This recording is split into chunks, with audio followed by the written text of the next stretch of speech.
I would like to send my deepest apologies to his office.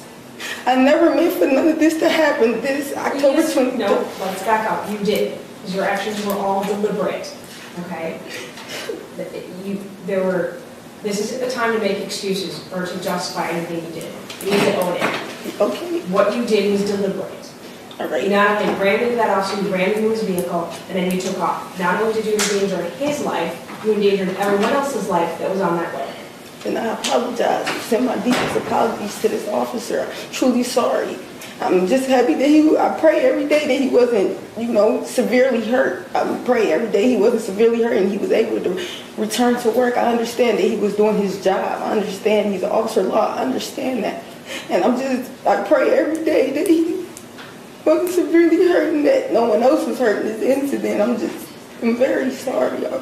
I got 2 kids at home, Braylon and Brighton. They're both young. Braylon is 1 and Brighton is 8 months old. This is my first time in trouble, and I understand that I made a bad choice. I do understand I just want to go home with my kids. I just want to be a good mother to my kids. I didn't have a mother, and that's what I want. I'm just sorry this ever happened. Anything else? I apologize for taking everybody's time. I thank you for allowing me to stand in front of you and say what I have to say. Thank you.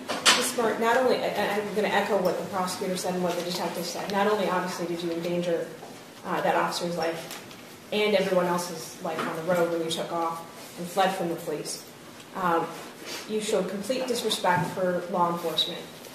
You showed, the only thing that you were concerned about was yourself and getting out of that situation, as opposed to abiding by the law and following the officer's instructions. But more importantly, to get on the phone and contact someone and to lie about what was occurring.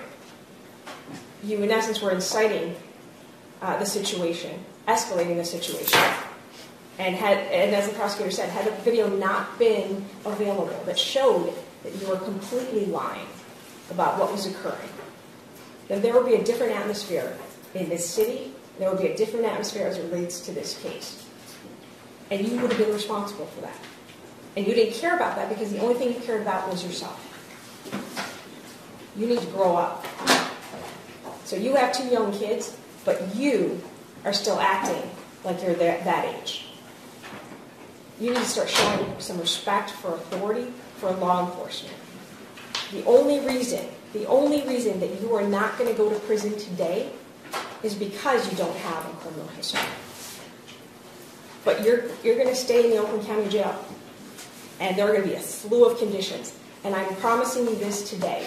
If you come back on the slightest violation, whatever that is, if that means that probation department tells you to show up at 8:30 and you show up at 8:35, you are going to the Department of Corrections. You will go to prison. Do you understand that? Yes, ma'am. Is there anything about that you don't understand? No. So if I see you again, we're not going to have a discussion. You're going to know what the sentence is going to be. You understand that? The court, having reviewed the probation department's report and recommendation, recognizing the advisory nature of the guidelines and recognizing its discretion, having reviewed the facts and circumstances of the case, the charges, and the defendant's history. Ms. Smart, as it relates to count 1, fleeing, eluding, 3rd degree, count 2, resisting and obstructing a police officer causing injury, count 3, assault with a dangerous weapon, you're sentenced to 2 years probation, 365 days jail, 56 days credit.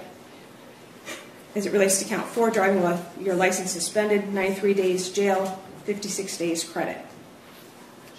Restitution is ordered in the amount of $4,636.70, crime victims' rights fee of $130, supervision fees of $240 at $10 a month, court costs of $500, attorney fees to be determined, DNA costs of $60, state costs of $254. You must perform 100 hours of community service, and you can perform additional hours of community service in lieu of court costs and attorney fees. You must comply with DNA testing, maintain or seek employment as directed by your probation officer, income withholding upon verification. You must participate in mental health treatment and anger management program. You may not drive a motor vehicle without a valid driver's license. You're to have no assaultive or threatening behavior and not use or possess any firearm or other deadly weapon. Anything else? nothing from the people. Judge, I just asked to consider for the LESP program in this matter. I believe it would actually really benefit her in her particular position. She can participate in it, but she's not getting a time cut. Fair You enough. understand that? You should be participating in that program, but I'm not going to agree to put you in that program because you're not getting a time cut. All right? You're spending the year in jail and the probation that follows, and you're going to abide by every one of these conditions. Or if you come back before me, you're going to prison. Do you understand? Yes, ma'am. Thank you. I am tendering her appellate rights at this time. Thank you. Thank you, Your Honor. Thank you, Judge.